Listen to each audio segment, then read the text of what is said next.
Bavandimwe, Kristo Yezu akuzwe. Ninde wahisemo neza muri aba bavandimwe babiri bagize umushyitsi w'icyubahiro ubakunda kandi nabo bakunda, maze umwe muri bo aravuga ati ndabona nkwiriye kumuzimanira uriya mushyitsi uje uwamutegurira icyo dusangira. Umwe aca hirya undi aca hino, undi aravuga ati icyanshimisha ni ukuriya twasangira amafunguro ateguye neza, amafunguro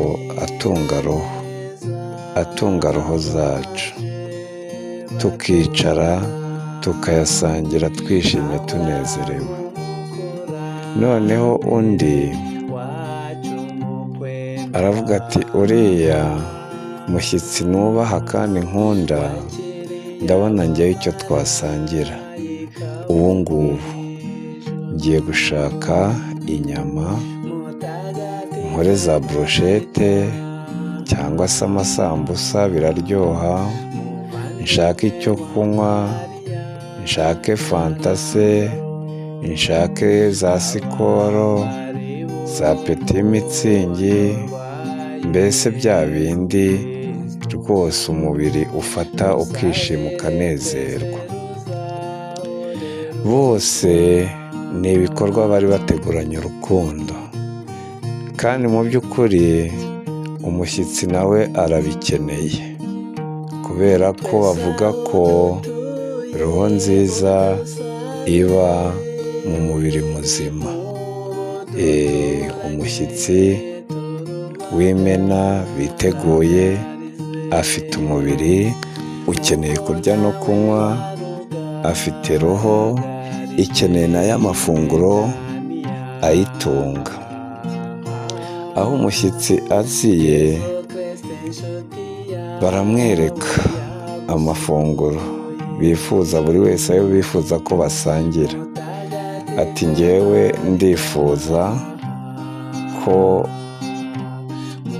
wareba aya mafunguro naguteguriye tukayasangira.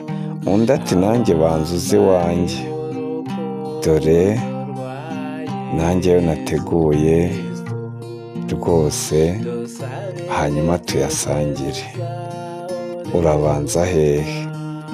Rwose ibiryoshye ni ibihe? Umushyitsi ati rero rwose pe, mwitanze, mwateguye neza kandi byiza, byose birakenewe, ariko nubwo bimeze gutyo hari icyiza kuruta ikindi. Hari icya mbere hakaba n'icya kabiri. Uwari wateguye amafunguro atunga roho yifuza ko basangira, akavuga ati ndumva ariyo nanjye uwangaburira, niyo nahitamo, niyo numva mfitiye inzara, mfitiye inyota, aba ariyo ategura. Kuko ijambo ry'Imana rivuga ngo icyo ushaka abandi bakugira nawe ujye ukibagirira. Uwo rero akaba yitwaga Mariya. Uwo Mariya yari afite inzara n'inyota y'amafunguro ya roho, agatekereza akumva uwo mushyitsi ariyo basangira, akumva anyuzwe, akumva anezerewe. Uwari wateguye atunga imibiri nawe yari yabitekerejeho, aravuga ati njyewe umushyitsi wanjye ntamuteguriye icyo kurya, icyo kunywa, mbese aze mushakira ku kanyama, akabroshete se, agafi gatetse neza, mushakira ku ka sikoro, ka peti mitsingi, ka ginesi cyangwa se twa tundi mbese umuntu arya anywa akumva mbese umubiri uguwe neza.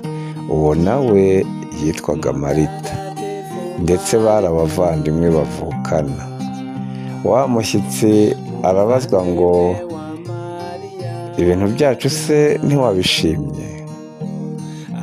Ati rwose nabishimye, byose ni byiza, ariko nagira ngo mbabwire ko hari uwahisemo neza cyane, kuko ibyo yateguye ni ibya mbere. Yateguye amafunguro atunga roho. Aravuga ati rero uwari ubajije icyo kibazo yitwaga Marita. Uwo mushyitsi aramusubiza ati Marita, Marita, nibyo rwose wateguye byiza kandi byinshi ndetse bikenewe, ariko umuvandimwe wawe Mariya yakurushije guhitamo neza icy'ingenzi kurusha ibindi. Hari impamvu rero uwo mushyitsi yavuze ibyo bintu, ndetse akabishyira no ku murongo igikwiriye kubanza no gukurikira, nubwo byose bikenewe. Ariko natwe hari igihe ducurika ibintu, icyari kuba icya mbere tukakigira icya kabiri. Niyo mpamvu uwo mushyitsi w'abo bavandimwe yabafashije kumenya igikwiriye, kumenya icy'ingenzi kurusha ibindi, kugira ngo natwe mu nama tugirwa twirinde kubicurika. Tumenye icyo dukwiriye kubanza, tumenye icyo dukwiriye gukurikira, kugira ngo n'abashyitsi bacu bazajya batugenderera, cyangwa aho bibaye ngombwa ko duha ayo maserivisi, tumenye ngo icya mbere ni iki, icya kabiri ni iki. Uwo mushyitsi rero yitwa Yezu. Uwo Yezu utugenderera mu ijambo rye niwe utubwira ati dore icy'ingenzi abahisemo neza nicyo babanza gufungurira ababagana. Icya kabiri nacyo dore ngiki, nacyo kirakenewe. Ariko burya mu byiza hari ibyiza kuruta ibindi. Mu byiza hari icya mbere n'icya kabiri. Ese uremera kugirwa inama ugatega amatwi Yezu akakumvisha uburyo ki amafunguro ya roho ariyo akenewe kurusha ay'umubiri, cyane ko ay'umubiri atunga iyi mibiri ejo izavamo umwuka ikaborera mu gitaka, ariko amafunguro atunga roho akazazikomereza mu rugendo aho zizasubira ku waziduhaye, zibazwa ibyatubayeho byose, uko zabayeho, uko zafashwe, kuko hari abazicisha inzara n'inyota, izo roho zikumirana zikazahinduka inkwi zumye zizajya gucana umuriro utazima, wa muriro uzahora waka. Reka rero dusabirane kandi dutege amatwi neza ijambo ry'Imana tugiye kumva, kubera iki gitekerezo nari ndimo mbagezaho. Tuzirikane amagambo yo mu ivanjiri ya Luka umutwe wa 10 umurongo wa 38 kugeza ku wa 42. Yezu ari iwabo wa Marita na Mariya. Yezu akomeza urugendo n'abigishwa be agera mu rusisiro, maze umugore witwa Marita aramwakira. Yari afite mwene nyina witwa Mariya, akaba yicaye iruhande rw'ibirenge bya Nyagasani yumva amagambo ye. Marita we yari ahugiye mu byo gushaka amazimano. Ageze aho araza abwira Yezu ati mwigisha, ntacyo bikubwiye kubona murumuna wanjye amparira imirimo yose? Mubwire aze amfashe. ariko Nyagasani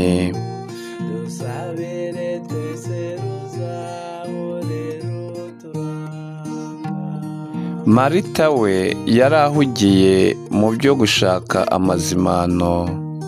Ageze aho araza abwira Yezu ati, mwigisha, ntacyo bikubwiye kubona murumuna wanjye amparira imirimo yose? Mubwira aze amfashe.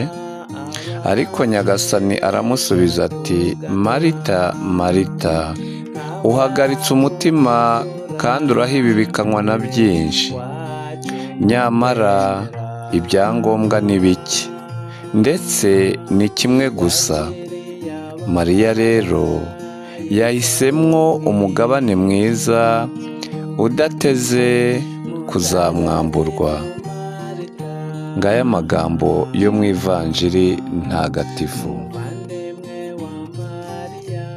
Bavandimwe, Kristo Yezu akuzwe.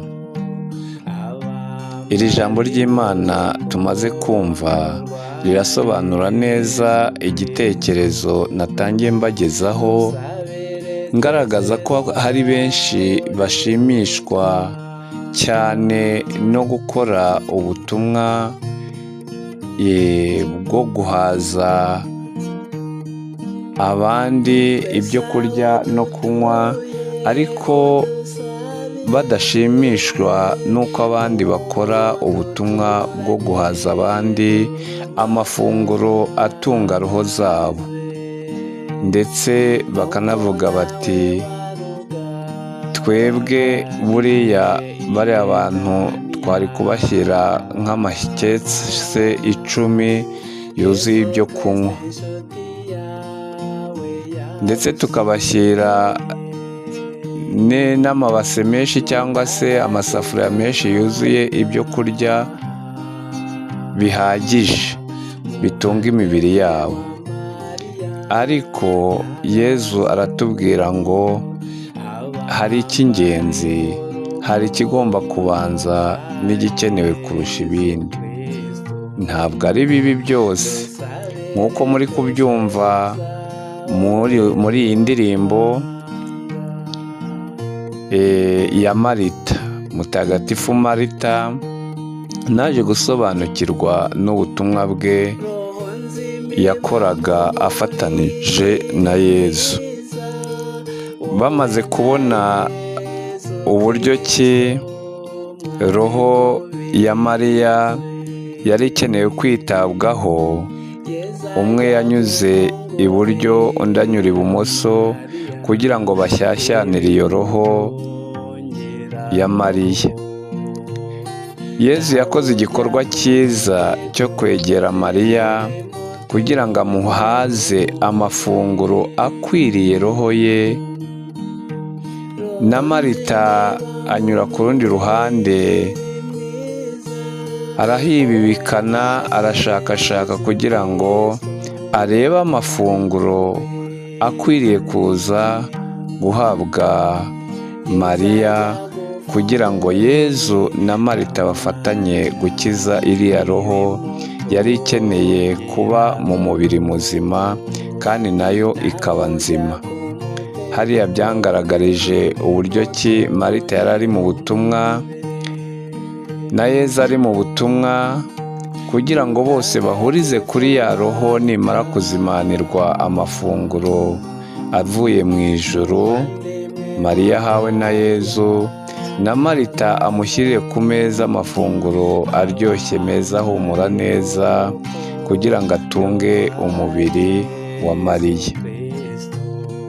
Byatumye rero numva mu by'ukuri urukundo Yezu na Marita bari bafitiye Mariya, bamwitaho ku buryo bwose. Iyo twita ku bandi rero natwe tuba twiyitaho. Iyo dufasha abandi natwe turafashwa. Ni muri ubwo buryo bahindukiye uko ari batatu, barasangira kandi baguwe neza. Mariya yishimira ibyo yari arimo, Marita nawe ashimishwa n'uko bamuririye ibiryo yateguye, Yezu nawe ashimishwa n'uko yakiriwe muri ubwo buryo kandi agakiza roho ya Mariya. Natwe rero dusabirane mu bufatanye tugira, twese dusenyere umugozi umwe. Tumenye ko byose ari ngombwa kandi bikenewe. Niyo mpamvu Yezu yigishaga abantu ivanjiri, ariko yarangiza kubigisha agasoza abashakira amafunguro ahagije, nk'uko yabahagije amafunguro ya roho, akabahaza n'ibitunga imibiri yabo. Imigati ikaboneka, amafi akaboneka, divayi zikaboneka. Dusabirane rero gusenyera umugozi umwe mu butumwa dukora hirya no hino, mu bantu b'Imana, mu maparuwase, mu madiyoseze, mu masantarare. Tumenye ko byose bikenewe. Dufatanye kubw'ingabire twahawe. Uwahawe kuzimanira abashyitsi abazimanire, uwahawe kubigisha abigishe, uwahawe kwita kuri aba n'aba abiteho. Twese tubigiriye Nyagasani uduhamagara kandi udushoboza kubw'ingabire yaduhaye.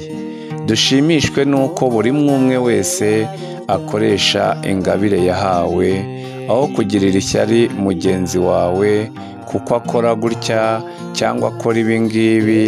Ahubwo twese dushimire Imana, dushimire Yezu dutuma mu muzabibu we, kuko mu murima hari uhinga agatabira, hari ukuramo urwiri, hari uruyora mu murima, hari utera imyaka, hakabubagara, ese hari uvomerera igihe bibaye ngombwa, hakaba usarura, hakaba n'ujyana umusaruro aho agomba kuwuhunika.